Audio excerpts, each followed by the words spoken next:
বলিউড বাদশা শাহরুখ খান। তার জনপ্রিয়তা আন্তর্জাতিক পর্যায়ে পৌঁছেছে বহু আগেই। অ্যাঞ্জেলিনা জোলি থেকে পেনেলোপ ক্রুজ, হলিউডের অনেক তারকাই তার সঙ্গে অভিনয়ের ইচ্ছা প্রকাশ করেছেন। তবে এখনও পর্যন্ত হলিউডে দেখা যায়নি শাহরুখকে। তিনি আগেও বলেছেন, মর্যাদাপূর্ণ কোনো চরিত্র পেলেই কাজ করব। এবার হয়তো সেই স্বপ্ন সত্যি হতে চলেছে। কারণ ক্যাপ্টেন আমেরিকা খ্যাত হলিউড অভিনেতা অ্যান্থনি ম্যাকি জোর গলায় জানালেন তিনি শাহরুখের সঙ্গে কাজ করতে চান। ফলে নতুন করে গুঞ্জন ছড়িয়েছে মার্ভেলের পরবর্তী অ্যাভেঞ্জার কি হতে যাচ্ছে শাহরুখ খান।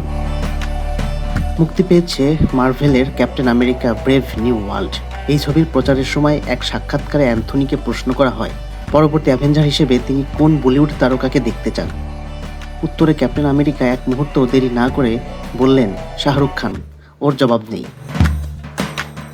এই মন্তব্যের পরই বলিউড ও হলিউড ভক্তদের মধ্যে তুমুল আলোচনা শুরু হয়েছে। তবে কি এবার মার্ভেলের সুপার হিরো হচ্ছেন শাহরুখ? ক্যাপ্টেন আমেরিকার এই বক্তব্য কি ইঙ্গিত দিচ্ছে বলিউড বাদশার হলিউড অভিষেকের?